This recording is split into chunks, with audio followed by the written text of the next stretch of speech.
So welcome back again. It's me again, and I have the honor to introduce you to the panel, the European Integrated Border Management, a New Concept. And I will now pass the floor on to Sanders Luiksberg, who is the moderator of the panel. Thank you very much, and good morning to everyone. Welcome back again in this room where you were this morning for the main panel discussion of the day, which already touched the topic of integrated border management a couple of times. So that's a good introduction for this panel. To start, I would like to apologize to the colleague of the Gender Balance Forum, since again we will have 4 men here sitting next to each other, but I must say that the panel was organized and put together by Isabella, so it's good that there are some women involved. Let me start with introducing the panelists to you. We have a very interesting panel this morning, I can say. On my left, there is Mr. Alvaro Garillo. I hope I pronounce it correctly. He's a lecturer in international law at the UNED University in Madrid. Has conducted research in the area of international law and did some research to border management as well. And was a teacher in the border management strategy masters that was just conducted, and where my second panelist, Tony Mouton, was one of the graduates. So congratulations with your graduation from this masters. Yes, you can applaud.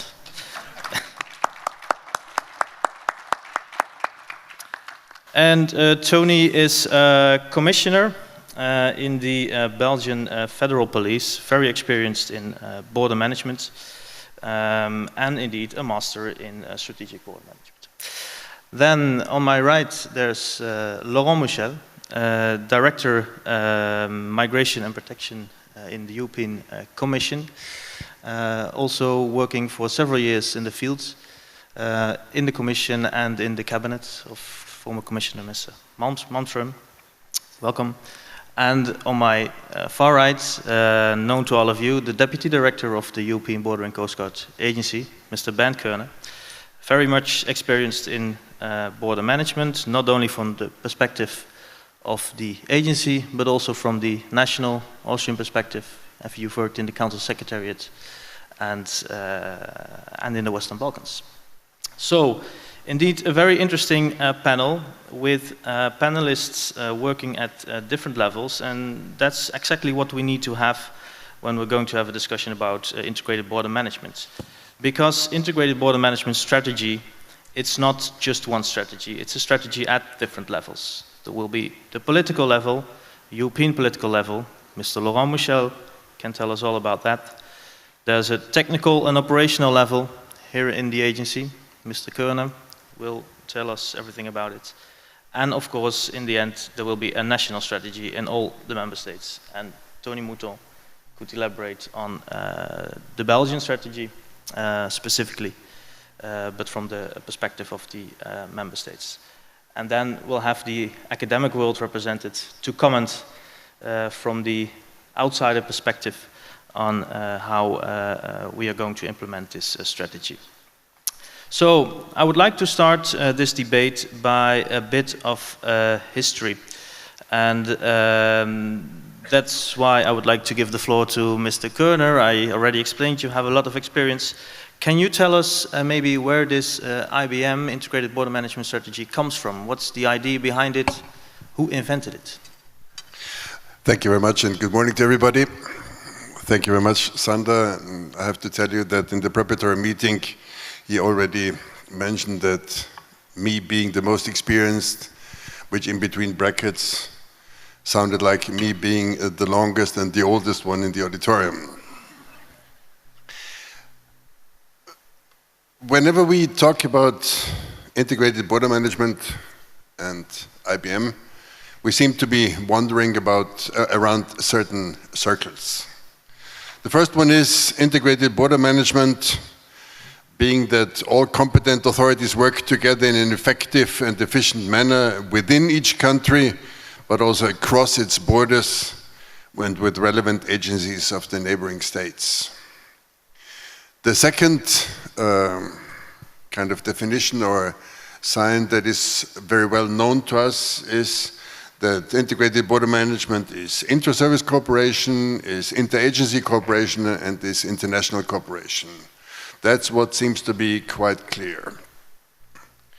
When we then go further and ask ourselves, or are being asked, well, where does integrated border management come from? The next thing that strikes our mind is the JHA Council in 2006, where for the first time the scope of IBM was defined, and according to the conclusions reached there, it was border control, it was detection and investigation of cross-border crime, it was the famous 4-tier access control model, it was interagency cooperation and coordination and coherence of activities of the member states.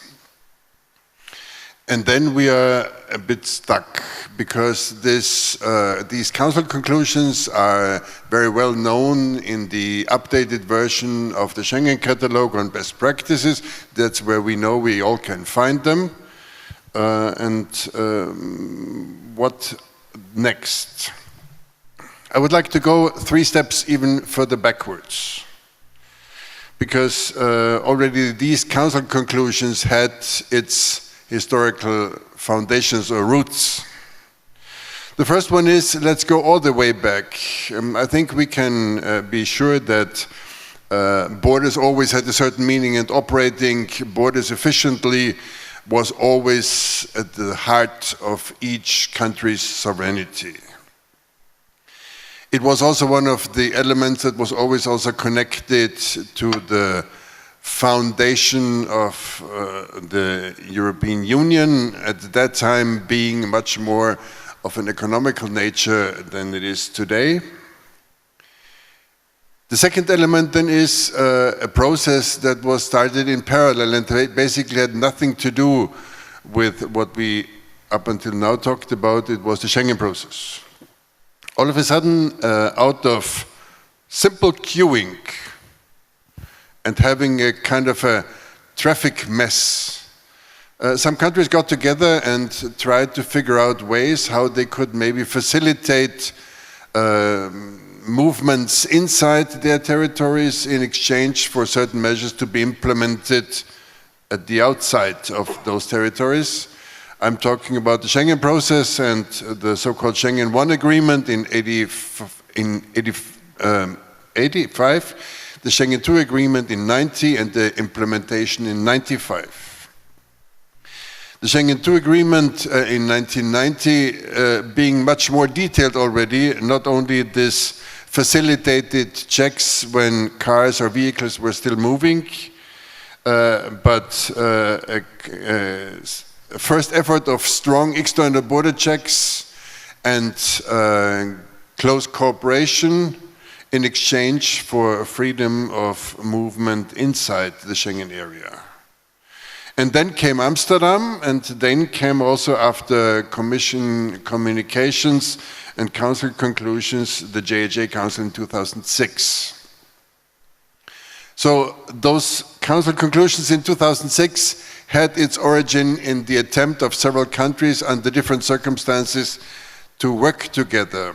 And if I say several countries under different circumstances, some of you might still recall when there were 2 processes running in parallel. We were on one hand negotiating the External Borders Convention within the European Union, and on the other side we were negotiating Schengen agreements within the Schengen Forum in the General Secretariat of the Benelux at that time, 2-day meetings with partly the same people leading to totally different results.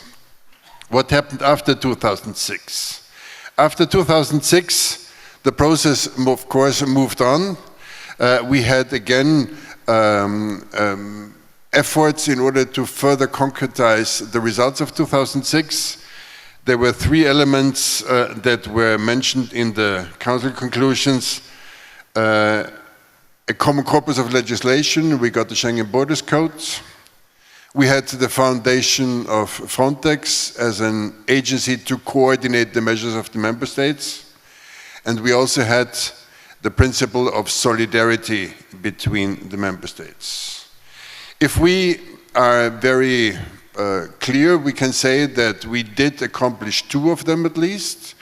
This is the common corpus of legislation, and this is the agency and all the developments since then. What we are a bit struggling with still is the solidarity between member states, and this has kept also the discussion on integrated border management alive. Coming up through this journey around the history to the recent developments, I think also bound by the migration crisis, we are again in a very detailed discussion about the EU integrated border management model. Why are we also again in this discussion?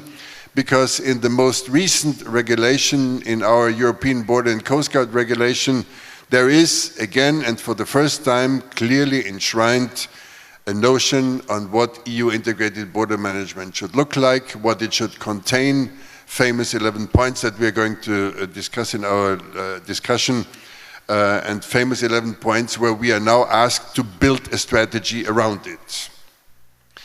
What should we conclude out of this historical development? I think we should not be stuck too long in the development of an idealistic theoretical strategy. I think we still need to be work-oriented.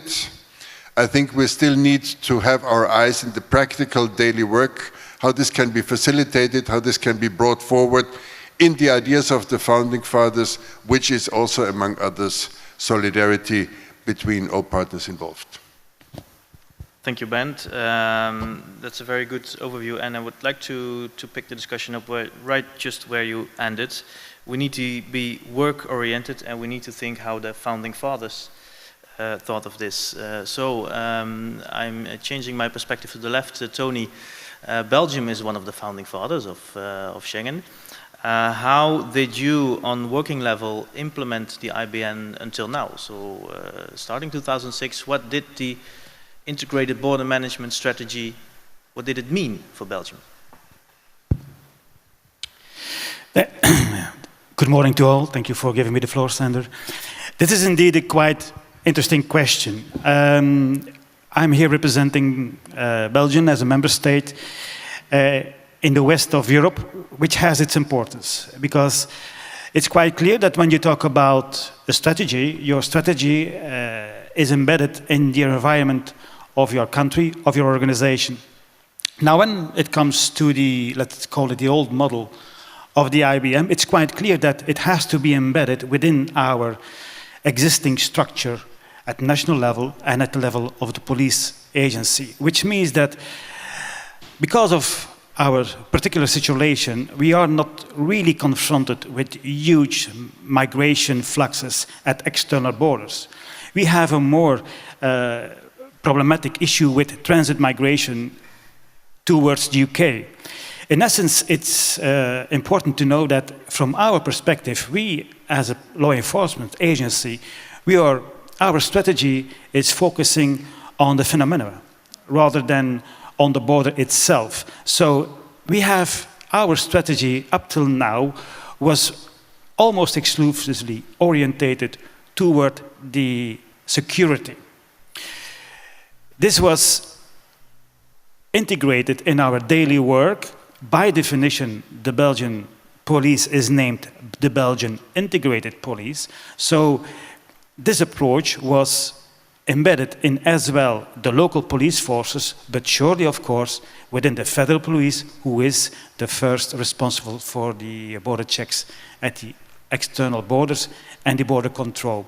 So, to answer your question, how did you implement the old version of the IBM? It is embedded in our daily work as law enforcement police agency, working towards security and phenomena within our own country, with, of course, an accent in our external borders. This will change now, but this, I think, is a point for further discussion. Thank you very much, Tony, and we'll indeed come to the changes that will be there, and those changes will be there because of the new regulation, of course. I remember from my own experience that in the past years, lots of times some voices said we need to have a legal definition of IBM. And other voices said, no, we needed to have flexibility. It's a concept. You should not try to legalize it and make it legally binding and so on. Laurent, why did the Commission in the end of 15 propose to have the IBN concept as a part of regulation, indeed making it legally binding and let's say stuck, if I can say it like that, in legislation? Good question. I think because it was a mess. It was a mess in search and rescue operation, for instance. I was asked to give some examples, so I give an example. Search and rescue. You have NGOs. You had at that time the Italian Navy. Now we have Operation Sophia, military. We have Frontex boats. We have national boats. We have now the Libyan Coast Guard. We give some boats to the Libyan Coast Guard also to operate. What is the strategy? What is the different role? Who is responsible for what? We need consistency. And I don't agree with what was said by Philip de Broecker before, where it was a kind of, we establish a hierarchy. It's not about hierarchy.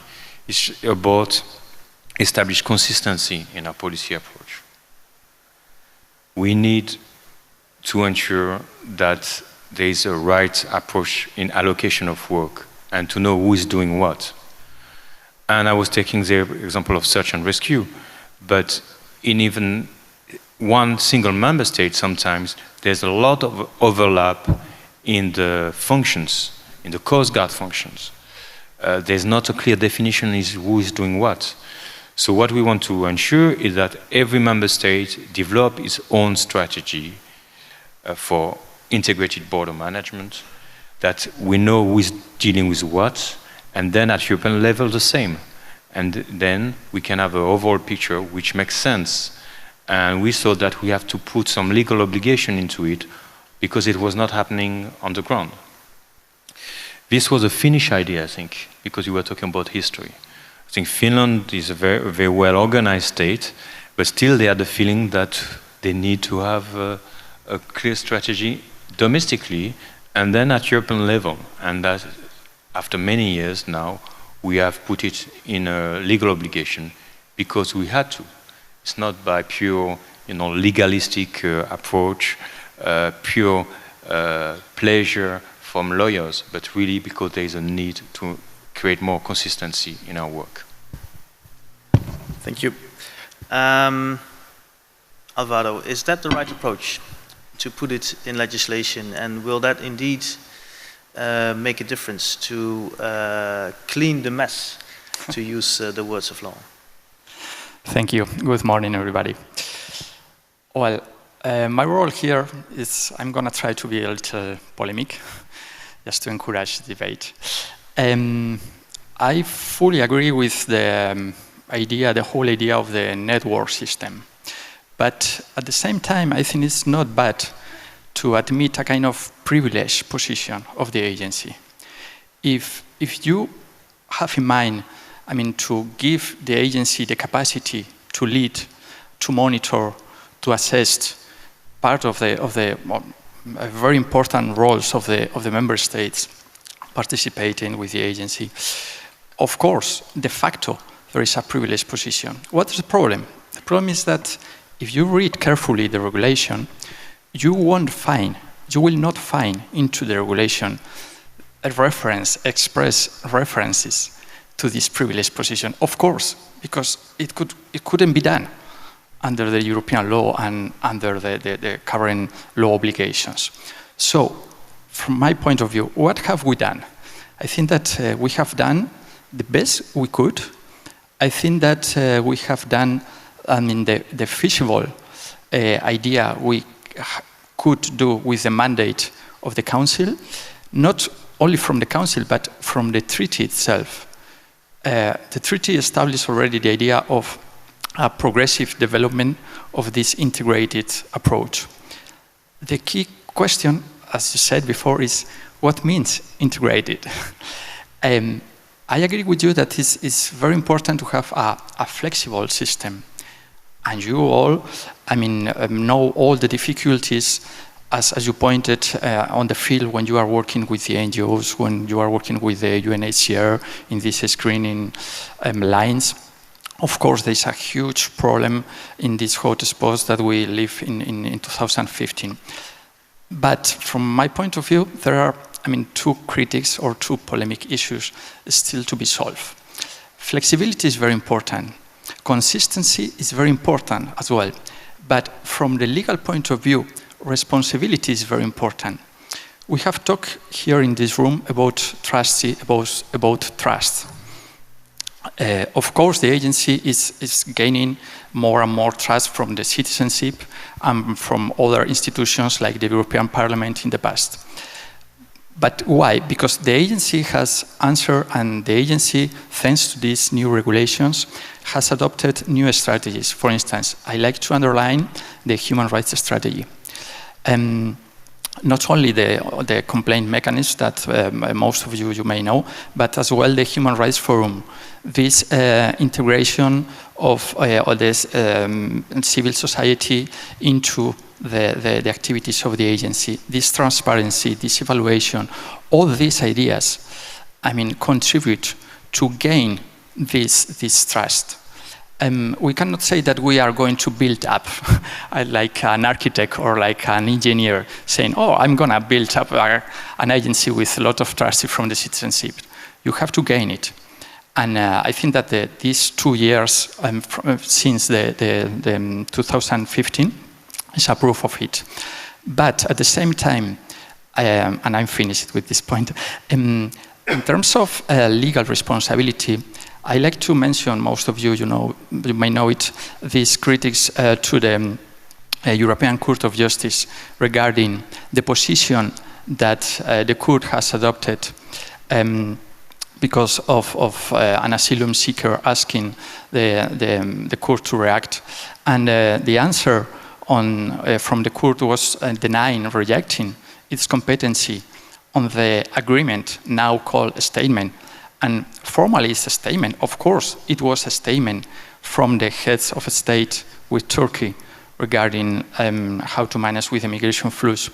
But I think that this is not, a good example to the citizenship of how to deal with legal responsibility and how to assume our role from our institutions. I think that is better another way that the agency itself and the council, of course, is adopting with other countries like Serbia. We have mentioned Niger, other kinds of ways of collaborations that can set up formally where are we and how we do collaborate with the others, but formally established so that in case any problem in the future, we know who is doing what. Because to say sharing is very easy, to say flexible is very easy, but when the problem arrives, as it happened with this asylum seeker and the Court of Justice, we have to offer better solutions and better, responsible solutions to the topic. Sorry that I was too long. No, thank you very much. I think what's interesting in the point you made is that if we look at the IBM concept, it's now in a legal regulation. It's defined, you could say, but still one could discuss where does it end? Do we need any focus? Does indeed the EU-Turkey agreement where you're referring to, is that part of IBM? And the responsibilities that come with it, is that part of IBM, or should IBM be for the agency, for example? Should it indeed focus on border management while thinking of other areas that are linked to border management? So what should be the central point of IBM? What's the goal in the end, Bernd? It's an interesting question. Thank you very much. You were talking about priorities.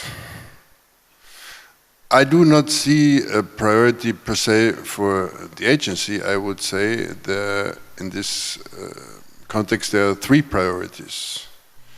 And this also already points a little bit in the direction where we all will in the future try to develop this system. The first priority is, as it was also already mentioned in the first debate, there have to be some political lines on how to move forward and what the first set of big issues are. Based on that and developed in fact in parallel and in good mutual cooperation, there will have to be the organizational and technical follow-up or the underpinning structure. And I think this will have to be also flexible, because these first set of guidelines will maybe give response to a current picture. The picture might change, and so also the follow-up will need to change. The third priority will be that we will also have to have the member states on board in order to join in this common approach towards certain issues that are of importance to us, and how to bring this forward. I made once, for me personally, an overview, and I think this is sometimes very often forgotten when we talk about the ideal development of IBM. What do we already have? I made a table of all those 11 points, and in a separate column put what could already be put in relation to those 11 points. And it's not that we are starting from scratch. In the process of implementing the contents of the new strategy, we have already developed a numerous number of different cornerstones or mosaic stones that we simply sometimes just would need to put into a common picture. If we talk about our fundamental rights strategy that is to be developed, if we talk about our international strategy that we have now started to develop in the agency, the external dimension and the fundamental rights dimension is already very clear. If we talk about law enforcement measures and we remember the PEDRA system that we have piloted, then again piloted and now rolled out in the Mediterranean area, this is all clear. If we talk about the third country dimension, also in the context of return and pre-return assistance, and also assistance in the countries, this is also already on the table. So I think the effort will not so much be how will we start to develop the strategy. I think the effort will just be that we need to get engaged in a fruitful common discussion in order to clarify the political guidelines, to clarify where the responsibility of the agency comes in, and here I do say responsibility of the agency, and also where the responsibility of the member states comes in order to complete the picture so that we can all three go forward in the same direction. You mentioned political lines as a first priority. So the regulation, Laurent, in its recital says that at the EU level, the political lines are to be made by the EU institutions. What are the plans of the EU institutions? What are you planning? Is the regulation now, is that it? Is that the political strategy? Or will there be something coming? Yes, we will organize next week a workshop together with Frontex and the member state experts to discuss the IBM strategy, and then we plan to issue a communication in October. So the Commission will issue a communication on the political guidance, if you want, on the IBM strategy, and then it will be endorsed by the Council and the European Parliament, and once it is endorsed, it will be up to the agency to make it operational, and up to the member states to then define their own IBM strategy. Of course, some member states already have their own integrated border management legislation or tools, and they will have to adapt it if they already have one, and if they don't have one, they will have to adopt one. That sounds like a very top-down approach.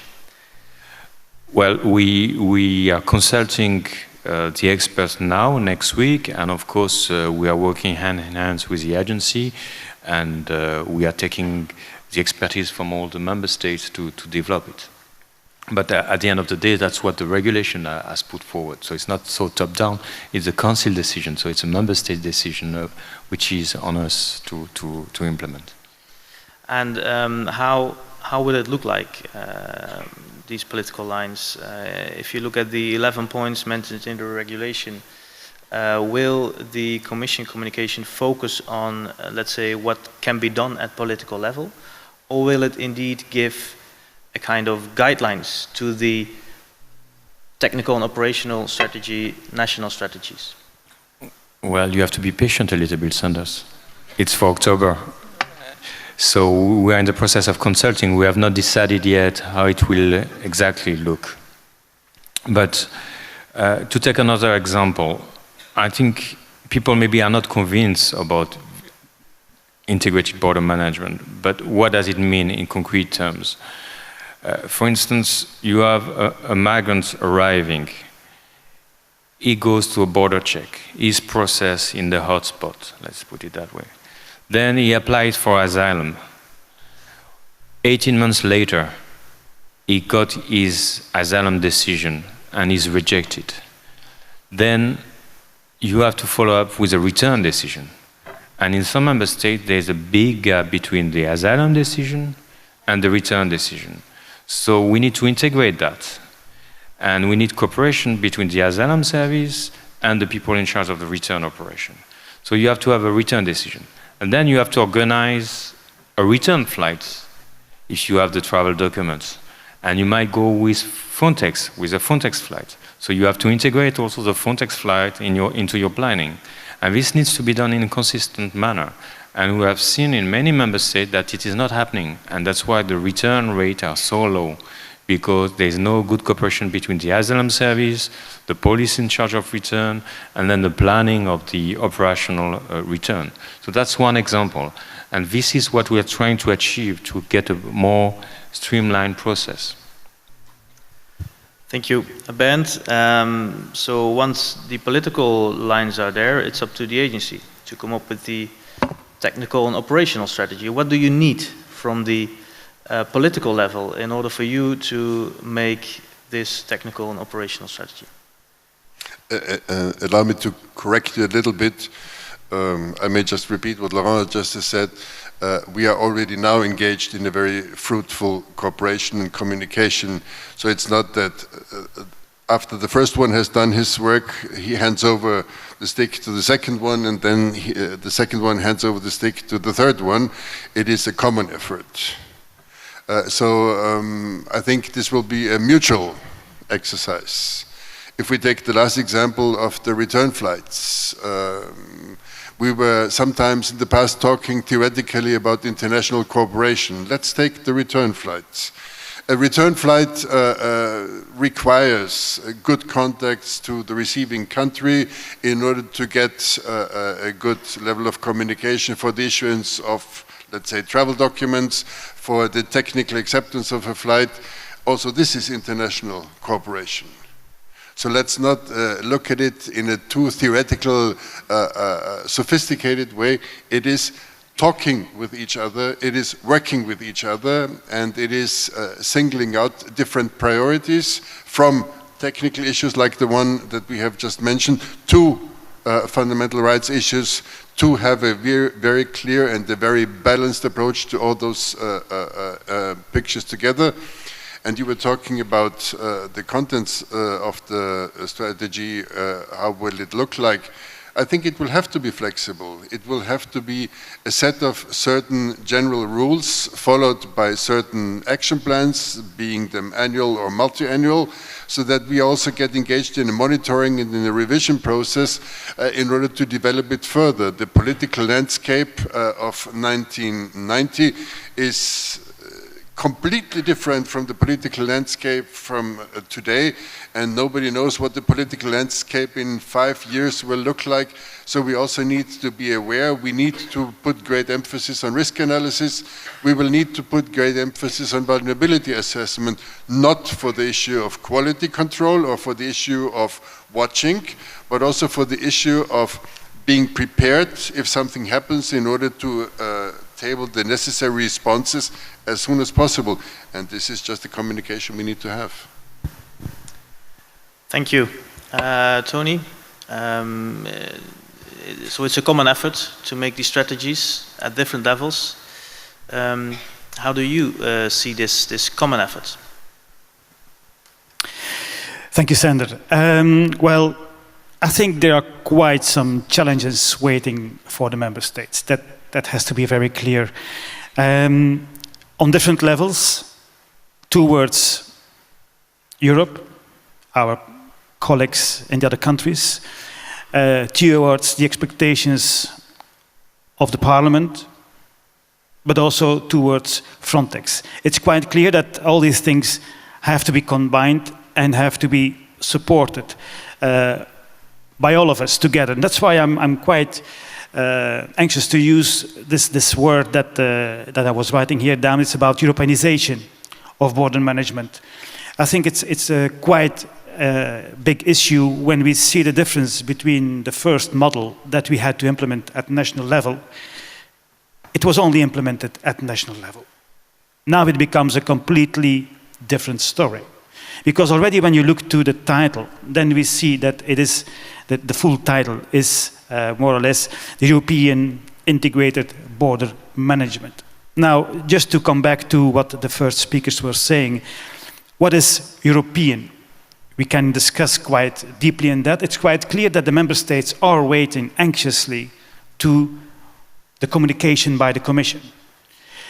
It is expected from us to align our border guard strategy in line with European strategy, but for the moment this is a gap, this is a lack, this is still a question mark, although many member states, amongst of them is Belgium, we are starting to rewrite our strategy. It's a little bit in vain. So it's when I'm saying to the Commission that it is together with the member states, I fully agree. I will be on Monday on this expert meeting, but the final communication will be done by the end of this year, even next year, but assuming by the end of the year, and then the member states will have some time, it seems 6 months, to adapt their national strategy. So this means that at the end, the member states will be confronted with a quite limited time period to amend their strategy, which they are already revising for the moment. So this is one thing that is quite important, but we are involved, fully correct from this point of view. The other word in the title is integrated. Well, I would like to open, not here, I would like to open the discussion on what is integrated. Because when you look to the new regulation, you can clearly distinguish now, in comparison with the old document, that we go from 5, 6 components to 11. That's correct. It's quite clear that we have now a more, what I would call for the moment, an overall approach. To make it integrated, that depends on us, how to implement it. And in order to implement it in an integrated way, which is already mentioned, and you can also find this in literature, acting as one body, it's one step further, one big step further than we do for the moment, at least in Belgium, as I said previously. So there are quite some challenges within this new concept. Border management, it's focusing on the borders, which means now, in my particular case, where we have an organization which is focusing on security and phenomena, we have to revise and reorientate or refocus additionally to the existing strategies, the strategy around border management, which comes additional. And then we have the management of those things, which is also challenging because for the moment, in many countries, again, I will refer to my own country, we have a hierarchy in place. This hierarchy makes decisions within the framework of security matters inside the country and at our borders. It's quite clear that it was already also mentioned in the first debate that there has to be a kind of communication line which now will focus everything around border management. The art and the challenge will be how to find this communication line inside our actual organization, because we have the expertise on border management only within a few entities. We have to find those contact points and bring them together to come to certain decision-making processes, which then has to be endorsed by the hierarchic level. So it's again quite a challenge inside our own organization. And then at the same time, the same should happen by all those external partners also involved in one of those 11 components. So the whole picture at national level is quite complex, mainly about coming to a common strategy, a common implementation, and this will take some research on how to do this in the best way, to find it acceptable and come to a common, let's say, strategy at national level. Thank you very much. And indeed, you're talking about challenges, lots of challenges that suggests that there is a lot to improve as well. Otherwise, it wouldn't have been a challenge, I would say. And I think that goes for all levels. Alvaro, I'm going to ask you the same question as I did before. Having listened to the let's say the plans for implementation, is this the right approach? Well, thank you. I go back again to the meaning of the integrated concept. I think that the Commission communication will be a very, very, very important tool for the member states to implement from an operational point of view the new aims and the new competencies and these 11 points of the regulations into the domestic activities. But I like to, in a second, to go back again to the main questions. As we said before in the previous debate, we are not in a federal system. So I think that we have to keep in mind what Frontex really is. Otherwise, we will be very frustrated. From the academic point of view and from international law point of view, I'm very passionate about international cooperation, so on, committed to human rights, whatever. But Frontex is one of the European agencies, not more, not less. So we cannot expect a kind of, as you mentioned, the political guide and the ring of implementation is very much important, and to focus coming from the council and from of course from the direction of the management board of the agency is very important. It's very important to accurately agree on the priorities. But once we have done that, we cannot die by success of the agency. Once we have passed or approved a very nice regulations, including 11 points to develop. Because at the end, the agency will manage to the limits that the legal that the treaties and the legal obligations can admit. What I mean is that, for instance, regarding the difficulties of the member states, we were talking before about, I'm coming from Spain, so some years ago we have a crisis on Spain, on the Canary Island. The answer that the country, in cooperation with Frontex, gave to the crisis was very appreciated by the citizenship, of course by the country, but it was done thanks to the cooperation coordinated with Frontex, but as well thanks to the bilateral treaties of Spain with some of the countries concerned, for instance Mauritania and other countries in the north of Africa, northwest of Africa. So in next crisis coming, of course, it's very important this kind of international agreement, like with Serbia and with other, very important routes for migrants. But finally, the last responsibility and the last key cooperation will come from the member states. If we admit that, we have to admit as well that there will be always an eventual different speeds into how the member states will cooperate. Because, of course, we have to keep in mind that security and borders is part of the core concept of sovereignty of the states, and they will not lose it, ever. Because we are not into this federal system that, by heart we could, aspire to or desire to acquire someday. And saying that, I like to add as well that, the inclusion of these activities regarding the external dimension, as you pointed already, I think is very much important. But if you read carefully, as I propose you, the new regulations, for instance, you will not find any reference to the foreign policy of the European Union. You don't, to the CFSP, you only will find one reference to the external service of the Commission, which is very important, of course, but into the article of cooperation with other agencies like EASO and Europol, and obviously it's a key question, so that in the future, if we aspire and if we desire closer cooperation, and if we desire to strengthen these activities in the extraterritorial dimension of the European Union, like on the high seas or other countries, we will need not only these legal agreements, international agreements with these third states, but as well, on the reading of the regulation, better, inclusion of new articles regarding this possibility to act of the agency.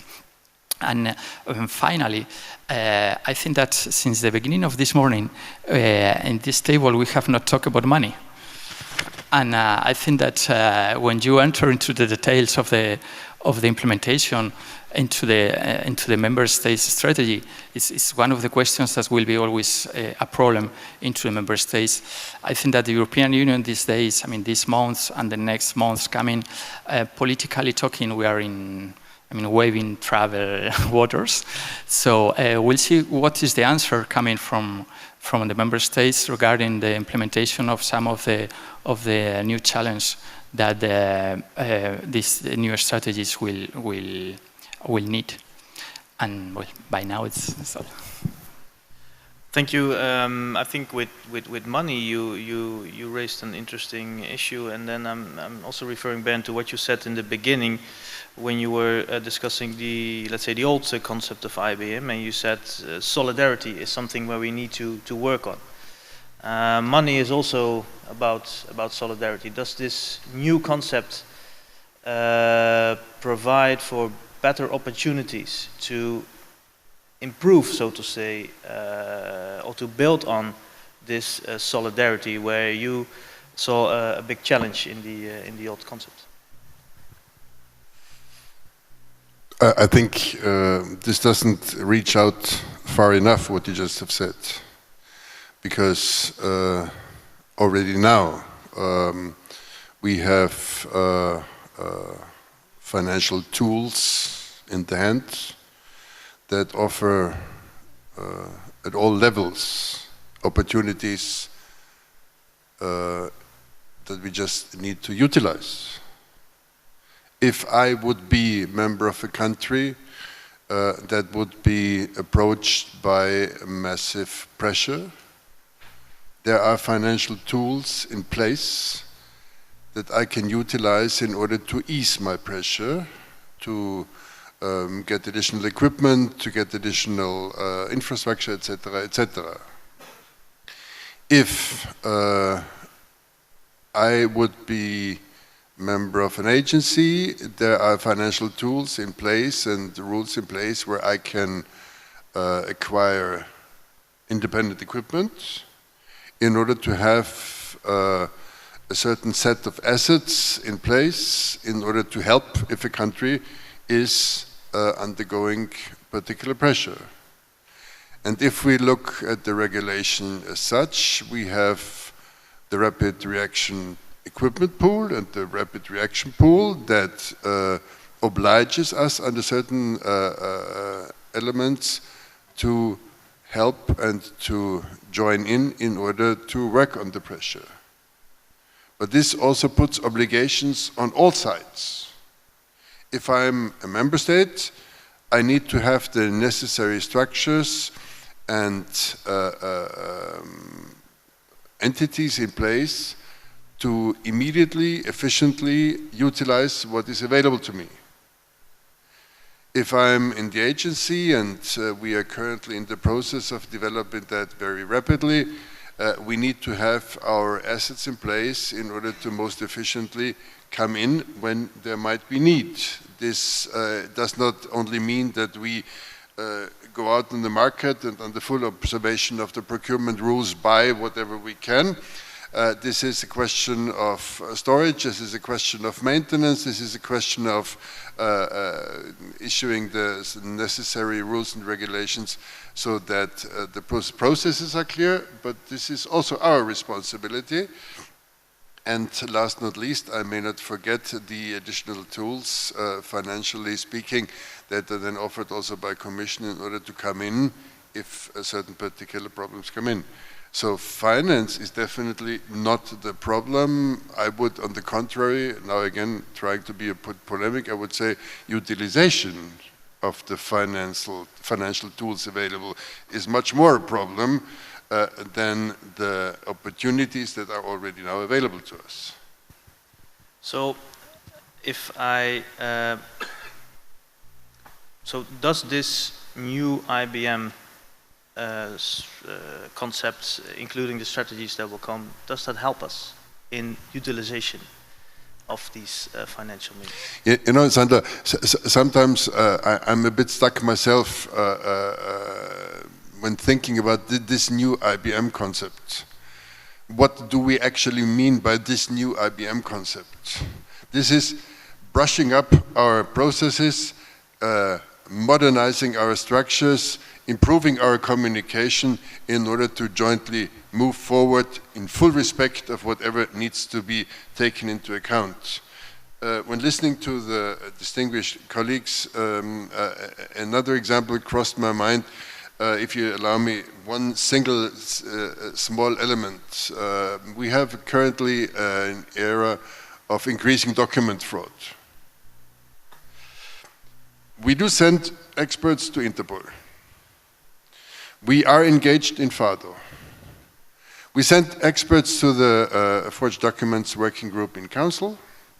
We deploy advanced level document experts in the agency, in various joint operations, and very often we do not have sufficient numbers. Who hinders us to once again sit down, evaluate the processes, see whether maybe pooling of resources could be financially easier, and as regards operational effectiveness, much better than what we have today. If we call this an additional element in the new IBM concept, I'm fully fine. But it's not developing an IBM concept in order to then implement better rules in the tackling of document fraud. It's looking at document fraud and trying to find out how we can become better. Thank you, and I think what I'm looking at is indeed what's new in this concept. Is it the concept itself? Listening to you, I don't think that is the case. So then it should be maybe about the implementation. Is there the new element? Laurent, it's also a question I would like to address to you. The fact that there will be a political strategy. Is that the new element? Does that make a difference?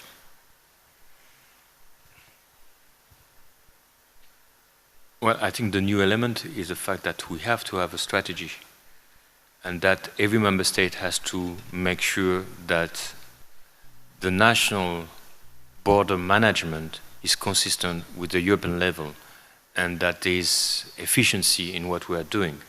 That's it. Let's not invent other objectives or anything more. We are not reinventing the wheel. Everybody has a border management strategy, but it has to be consistent and more efficient. And we have seen with the migration crisis that there were many inefficiency in the way we were dealing with migrants when they were arriving at the borders. And we are still not doing a European border management. There's still no European border management. At the border between Hungary and Serbia is not the same way you deal with migrants that at the border between, let's say, Italy, with the arrival of people who are rescued and arriving in Italy. It's different. And even if you compare islands, Greek islands, there was not the similar way of dealing with the arrivals in Lesbos and in Leros at some stage. So what we mean is to have a European way of dealing with the borders. That's what is our objective. But I fully agree with what Bernard said. Money is not the issue. At a time of crisis, economic crisis, austerity, we have the chance, because of the crisis, to have the money that we need.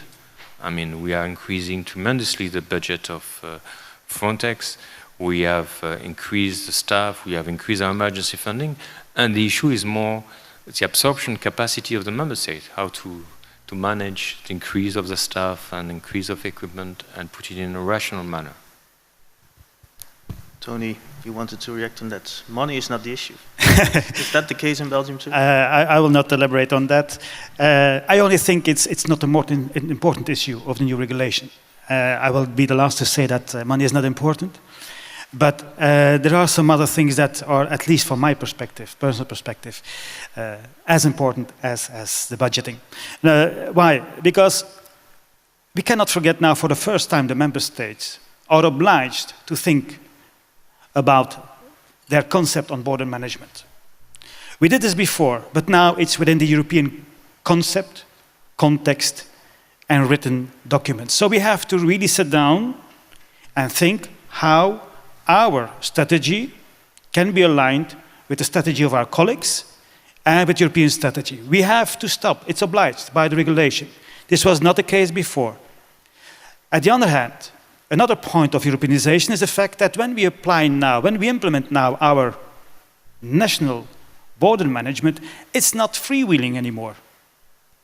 Up till before, we had, let's say, the Schengen Information Cyclus, which came every 4 years in the member states, looking how we implemented our border management. This is finished.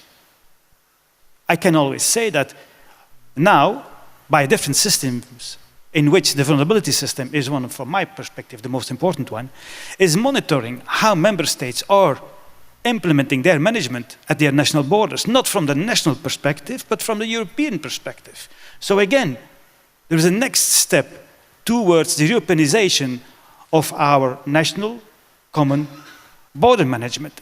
And last but not least, we have now a very clear obligation to engage ourselves into activities at the external borders. We have to send a number of well-skilled, competent people to those areas which are needed at our external borders. This system existed already before, but now it's quite clear. It became mandatory, it is well described and well processed. Additional to that, I would also emphasize to something else, because I see it now from myself when you compare the evolution of Frontex from the past till now. Frontex was one of us. He had a coordinating role.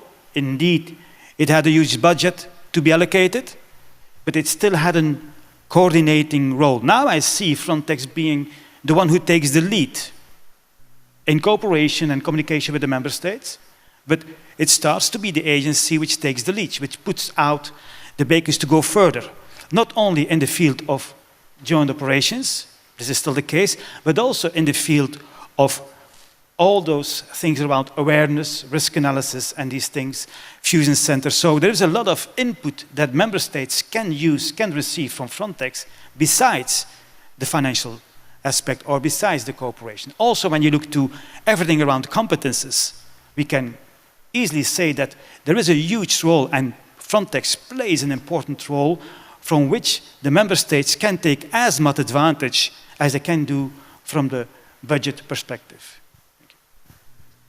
Thank you. Colleagues, I wanted to turn my attention to you. Are there any questions from your side to these distinguished panelists?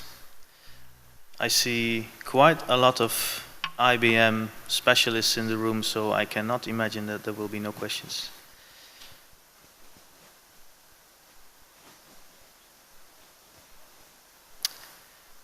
Mika.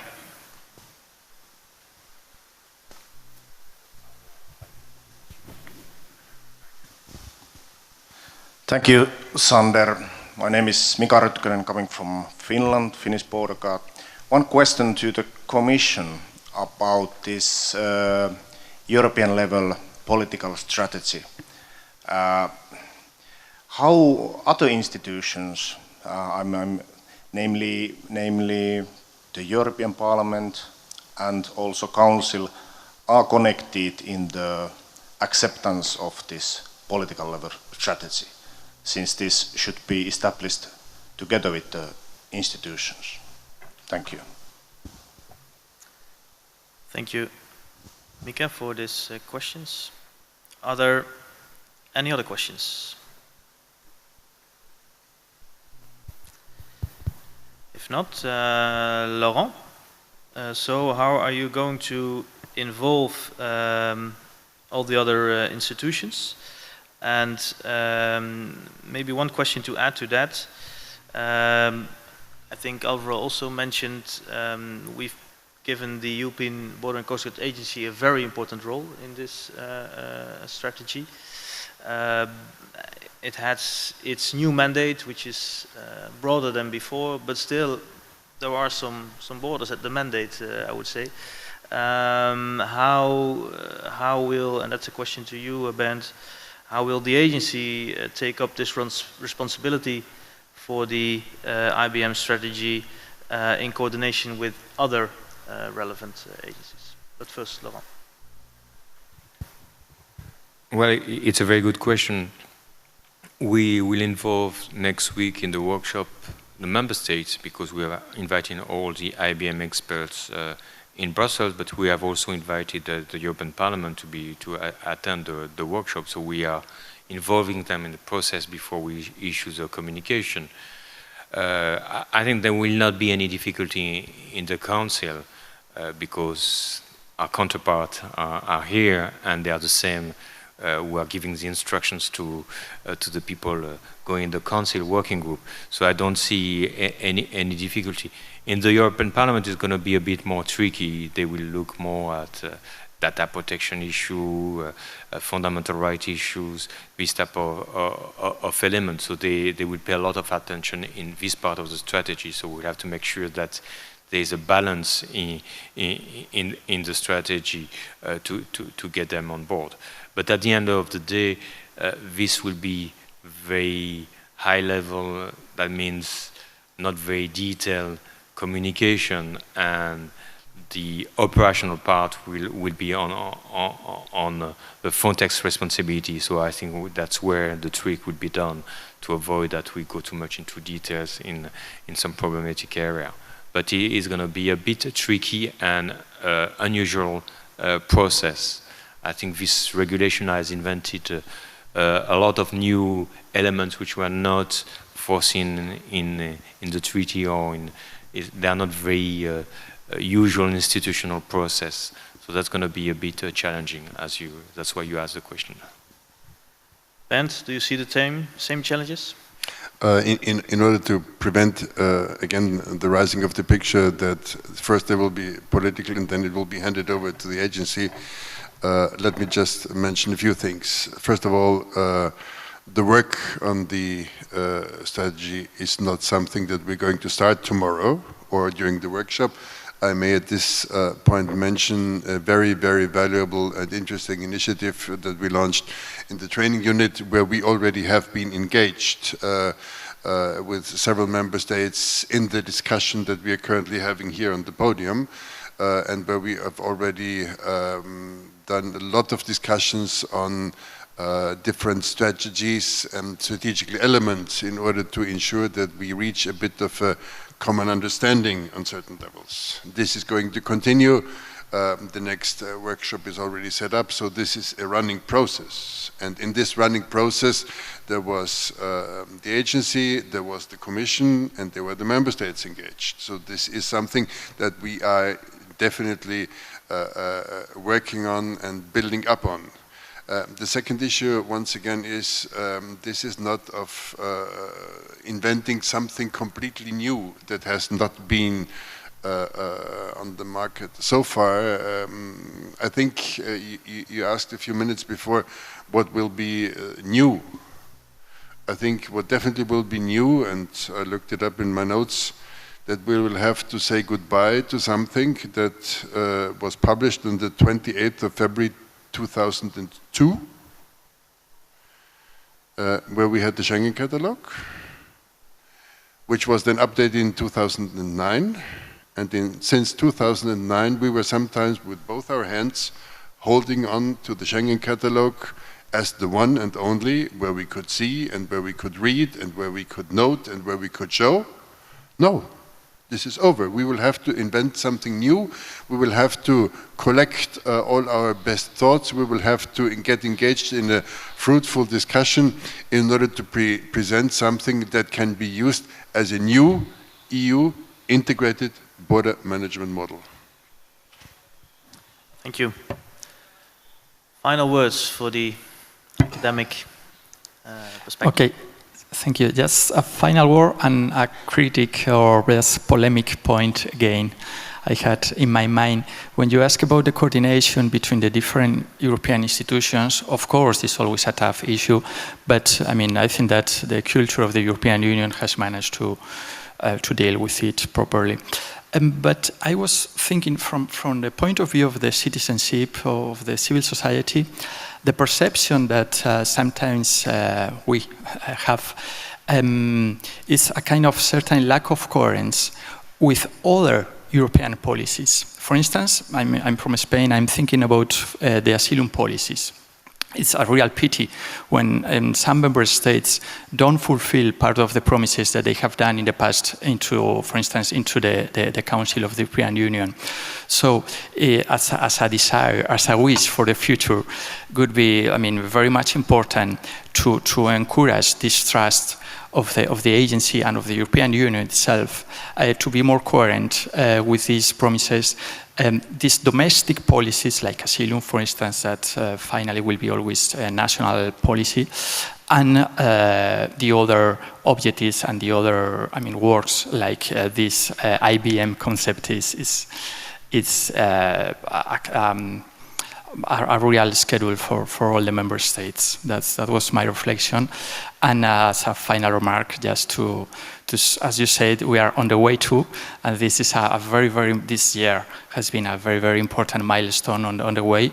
And I think that globally the answer of the agency has been very much, I mean, all of you can be proud of the whole work. Good, thank you very much. I think that brings us to a conclusion.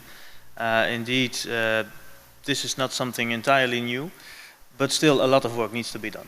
I think that's what we can conclude.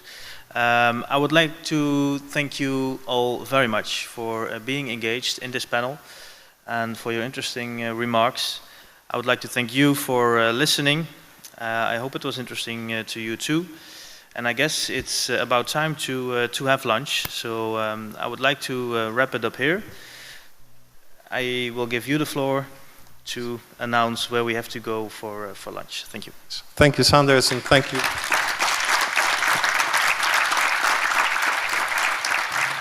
Thank you, Sanders, and thanks again to the distinguished guests for taking part in the panel.